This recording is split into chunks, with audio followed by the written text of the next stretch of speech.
धन्यवाद दोस्तों। आज पुनः यूक्लिड विभाजन प्रमेय का पार्ट 2 यानी हम यूक्लिड विभाजन प्रमेय से यह सीखेंगे कि दो संख्याओं और तीन संख्याओं का मौसक कैसे निकाला जाता है। पिछले वीडियो में मैंने आपको यूक्लिड विभाजन प्रमेय के बारे में बताया था कि है क्या।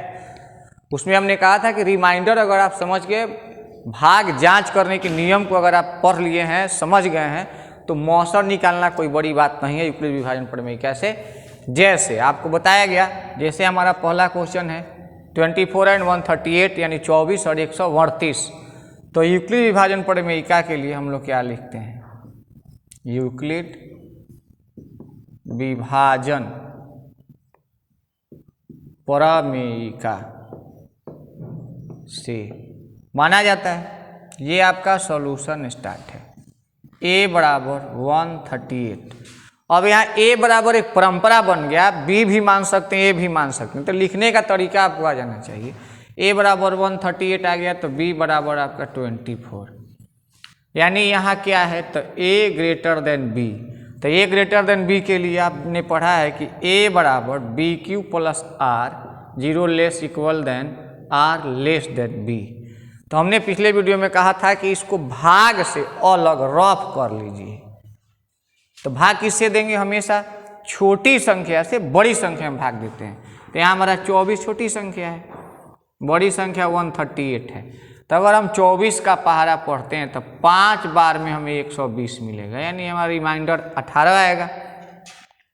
तो हमने कहा था कि एक स्टेप संक्रिया कीजिए। अगर लिखने में आपको दिक्कत है तो एक ही स्टेप को लिख लीजिए। भाज यानी 138 बराबर 24 गुने 5 अब प्लस 18, यानी रिमाइंडर हमारा जीरो नहीं है। हमने कहा है कि मौसक भाग विधि से एक ऐसी प्रक्रिया है जब तक रिमाइंडर जीरो नहीं हो जाता है तब तक हम इस प्रक्रिया को निरंतर बढ़ाते रहते हैं। अब हम देख रहे हैं कि यहाँ रिमाइंडर हमारा क्या है 18। तब 18 से फिर आपको भाग किस पे देना है? 24 में। यह आपका हो गया। अब यहाँ आ जाइए तो 18 एकम 18, फिर हमारा कितना आ जाएगा 6। फिर इस स्टेप को लिखिए, देखिए 24 बराबर 18 गुने 1 प्लस 6। यहाँ भी रिमाइंडर हमारा जीरो नहीं है। अब आगे बढ़ेंगे, फिर अगला स्टेप देखते हैं। तो मौसा जो भाग विधि से आपने पढ़ा था उसके द्वारा हम देख रहे हैं कि मौसा हमारा मिल गया यानी 6। अब यहाँ हमको लिखना है प्लस 0, यानी रिमाइंडर क्या हो गया? जीरो हो गया। बस ये यूक्लिड विभाजन प्रमेय का है। यानी बहुत आसानी से आप लिख सकते हैं कि आखिर यूक्लिड विभाजन प्रमेय का क्या है। झूठ मूठ का हवा दिमाग में रहता है बच्चों का कि यूक्लिड विभाजन प्रमेय क्या, यूक्लिड विभाजन प्रमेय क्या है। बहुत आसान तरीका है, भाग के लिखने का तरीका आ गया, विभाजन प्रमेय का आ गया। अब आप यहाँ लिख सकते हैं HCF किसका? 24 138 इज इक्वल टू कितना आ गया? भाजक कौन है लास्ट? तो 6 हो गया। ठीक इसी प्रकार से हम देखते हैं दूसरा प्रश्न। तो दूसरा प्रश्न के लिए भी आपको यही काम करना है, यानी यूक्लिड विभाजन प्रमेय से आपको लिखना है। फिर हम क्या लिखेंगे दूसरे प्रश्न के लिए? यूक्लिड विभाजन लेमा प्रमेय का a बराबर क्या? बड़ा, यानी 3822 3822 और b इक्वल टू 196। वही यूक्लिड लेमा का आपका आया B Q plus R, zero less equal than R less than B. अब आप क्या करेंगे? फिर इसका रफ कर लीजिए। 196 से हमें भाग देना है 3822। अब देखिए भाग भी आपको आना चाहिए। अब यही मत काटने लगी एक के बार। 382 को हम डिवाइड करेंगे तो यह लगभग 2 बार में आएगा। तो 2 2 छक 12, 2 9 18, 1 19, 2 एकम 2 1 3। देखिए तो बड़ा हो गया। अब बड़ा हो गया तो इससे हमको छोटा चाहिए, क्या करेंगे? अब एक बार में हम यहाँ डिवाइड करेंगे। 196 6 आ गया, 8 आ गया, 186 हो गया। अब 186 हो गया तो फिर आपका 2 उतरेगा। अब इससे आपको भाग देना है 9 बार में। देखेंगे 9 छक 54, 9 नवा 81, 5 86, 9 एकम 9, 8 17, 12 में से 4 गया 8, 15 में से 6 गया 9, ये क्रॉस कर गया। यानी अब यहाँ रिमाइंडर हमारा 18 हुआ। एक प्रक्रिया हुआ भाग का, यह एक प्रक्रिया हुआ। अब क्या हमने कहा है कि आप स्टेप को लिखते जाइए, आपको कोई दिक्कत नहीं। 196 इंटू 19 प्लस रिमाइंडर मतलब 98। R is not equal to क्या है आपका, देखिए यहाँ लिख रहे हैं R is not equal to 0। अब क्या करेंगे, 98 से फिर डिवाइड करेंगे 196 में, तो 2 बार में आपका क्या हुआ, यह खत्म हो गया। अब यहाँ लिखना है 196 is equal to 98 into 2 plus 0, यानी रिमाइंडर हमारा 0 हो गया। इसलिए HCF 3822 इंटू 196 बराबर कितना आ गया आपका 98।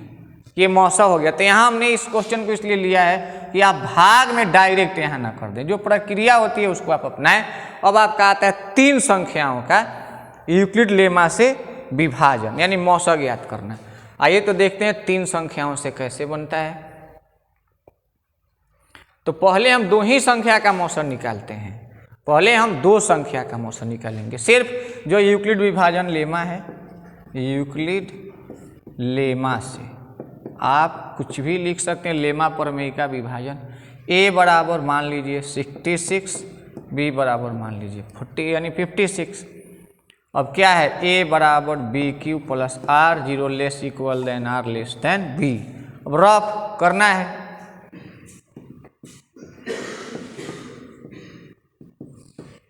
दस, फिर इसको लिख दीजिए 66 बराबर प्लस 10, यानी रिमाइंडर हमारा नहीं है 0। फिर आगे बढ़ेंगे तो आएगा 6, फिर लिखिए, यानी निरंतर चलने वाली यह क्या एक प्रक्रिया है। यहाँ भी हमारा रिमाइंडर 0 नहीं हुआ। अब हम 10 का आ गया 4, फिर लिखिए 10 बराबर 6 गुने 1 प्लस 4, यहाँ भी रिमाइंडर 0 नहीं है। फिर 4 से 6 में भाग, तो 2 आ गया, फिर लिख लेंगे 6 बराबर 4 गुने 1 प्लस 2, रिमाइंडर नहीं हुआ 0। फिर 2 से हम 4 में भाग देंगे, आ गया 0, यानी 4 बराबर 2 into 2 plus 0, R is equal to 0। इसलिए 2 संख्याओं का मौसा आ गया। HCF किसका, 66 और 56 बराबर 4। अब जब 4 आ गया तो एक संख्या हमारा क्या बाकी है, 404। तो पुनः यानी एगेन लिखना पड़ता है। एगेन a बराबर किसको मानिए, अब 404 और b बराबर 4 को मानेंगे। हम ऊपर लिख चुके हैं, फिर रफ कर लेंगे। इसका क्या करेंगे, 4 से डिवाइड करेंगे, तो 4 एकम 4 कट गया, 0 0 का आ गया। फिर हमारा क्या हुआ 4, तो 4 एकम 4, यानी कट गया, एक ही बार में कट गया। तो आपको क्या लिखना है, 404 is equal to 4 into 101 plus 0, यानी रिमाइंडर हमारा क्या है 0 है। इसलिए आपका HCF हो गया किसका, 66, 56 और 404 इज इक्वल टू 4। ये है यूक्लिड लेमा के द्वारा 3 संख्याओं का मौसा निकालने का तरीका। यानी हम पहले 2 संख्याओं का निकालेंगे, 2 संख्याओं का जो मौसा आएगा उस मौसा को एक संख्या मान करके जो बची हुई संख्या रहेगी उसका निकालेंगे। ऐसे 4 संख्या भी दिया रहेगा तो हम आसानी से बना सकते हैं, लेकिन परीक्षा में 2 संख्याओं का ही क्वेश्चन आता है। धन्यवाद। अगले वीडियो में आपको अब अभाज्य गुणनखंडन या महत्तम समापवर्तक समाप्त करने के बाद लघुत्तम समापवर्त की चर्चा आपसे करेंगे। तब तक के लिए आप हमारा वीडियो देखें, शेयर करें, लाइक करें। कोई दिक्कत हो तो कमेंट जरूर करें, बताएं, हम आपके कमेंट को जरूर ध्यान रखेंगे और आपकी हर समस्या को खत्म करने का प्रयास करेंगे।